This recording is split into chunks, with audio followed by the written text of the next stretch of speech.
தேர்தலில் வந்து திமுகவுக்கு கலைஞர் இல்ல பிரதர், நீங்க சொல்றீங்கல்ல விஜய் தொடர்ந்து சொல்லிக்கிட்டு இருக்கிறாருன்னு, அதையே நான் ஒரு பெரிய சாதனையா பாக்குறேன். ஏன்னா அவர் எதையுமே சொல்றதே இல்ல.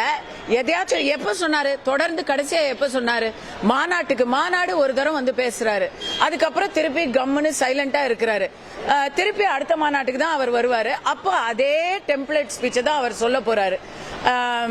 இதுல வந்து என்ன பொறுத்த வரைக்கும் விஜய் அவர்கள் தமிழ்நாட்டில் நடக்கிற எந்த பிரச்சனைக்கும் இது வரைக்கும் குரல் கொடுத்ததில்லை. கேரளாவில் கிறிஸ்துவர்களை ஏதோ ஒரே ஒரு சம்பவத்துல அடிச்சாங்கன்னு அவர் கட்சியில இருந்து அறிக்கை வந்துச்சு. ஆனா தமிழ்நாட்டில் இத்தனை பிரச்சனைகளை இப்ப வரிசைப்படுத்தி சொன்னேன்ல, ஆசிரியர், செவிலியர், அரசாங்க ஊழியர்கள், தூய்மை பணியாளர்கள், விவசாயிகள், அங்கன்வாடி ஊழியர்கள், இன்னும் வரிசை நிறைய, அதுல எதுக்குமே அவர் எந்த ரியாக்ஷனுமே கொடுக்கல. திருப்பரங்குன்றத்தை பத்தி பேசல. அண்ணா யூனிவர்சிட்டிக்கு வந்து போய் மனு கொடுத்தாரு, பேசல. ஒரு புலம்பெயர்ந்த ஒரு பீகார் ஃபேமிலி நேத்துக்கு வந்து ஒரு கொடூரம் அவங்களுக்கு அரங்கிருக்கு, அதை பத்தி பேசல. பள்ளிக்கூட மாணவன் பையில கஞ்சாவை கண்டுபிடிக்கிறாங்க, அதை பத்தி பேசல. ஆதவர்ஜுனா பேசுற அளவு கூட விஜய் பேசுறது இல்ல. சோ தெரியலங்க, என்னை பொறுத்த வரைக்கும் மௌனமாக இருந்து சைலண்டா விக்டரி எல்லாம் வந்து எம்ஜிஆர் அவர்கள் மட்டும்தான் செஞ்சாரு, வேற யாரும் எம்ஜிஆர் கிடையாது. அவங்களுடைய கட்சியில அதிக அளவுல விருப்பம் வாங்கியிருக்காங்க தேர்தலில் போட்டியிடுறாங்க. புது கட்சியில இளைஞர்கள், விஜய் அவர்களுடைய ரசிகர்கள், இவங்கெல்லாம் இதெல்லாம் செய்வாங்க, வாங்குவாங்க.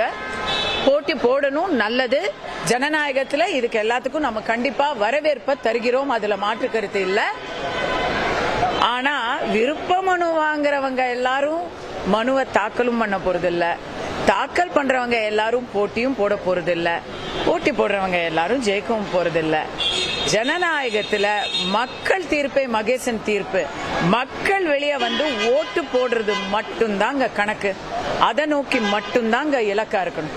ஜனநாயகனுக்கான தீர்ப்பு வந்து மத்திய அரசு இருக்குன்னு சொல்றாங்க. ஜனநாயகன் படத்தை பத்தியா? ஜனநாயகன் படத்தை பொறுத்த வரைக்கும் நான் மறுபடியும் சொல்றேன், கங்கனா ரனௌத் வந்து ஒரு படம் எடுத்தாங்க, எமர்ஜென்சின்னு பேரு. அது வந்து முழுக்க எமர்ஜென்சில இந்திரா காந்தி அவர்கள் எடுத்த நடவடிக்கையை பத்தின ஒரு இது படம்.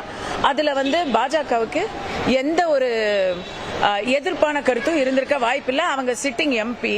அந்த மாதிரி ஒரு நேரத்தில் அவங்களோட படத்துக்கு 4 மாசம் சென்சார்ல பிரச்சனை வந்து டிலே ஆகி செப்டம்பர்ல ரிலீஸ் பண்றோம்னு சொன்னவங்க கோர்ட்டுக்கு போனாங்க. அவசரப்பட்டு தயாரிப்பாளர்கள் கோர்ட்டுக்கு போனாங்க. கோர்ட்டுக்கு போனா சட்டம் தன் கடமையை செய்யும், ஆனா உடனடியா செய்யாது. அதுக்குன்னு ஒரு புரோட்டோகால் இருக்கு, அதுக்குன்னு ஒரு டைம் நம்ம கொடுக்கணும். அந்த தப்பத்தான் ஜனநாயகன் தயாரிப்பாளர்கள் பண்ணிருக்கிறாங்க. அவங்க கோர்ட்டுக்கு போனதுக்கு அப்புறம் அது வந்து மத்திய அரசு கையில இல்லைங்க. கோர்ட் கண்டிப்பா மத்திய அரசு கையில இல்ல. கோர்ட்டை இன்ஃப்ளூயன்ஸ் பண்றது எந்த ஒரு அரசாலும் முடியாது, முடியவும் கூடாது.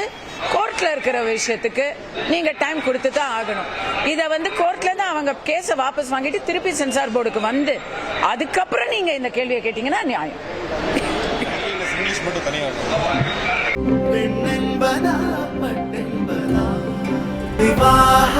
மணப்பெண்ணின் பிரத்யேகமான திருமணம் விவாஹா தி சென்னை சில்க்ஸ்.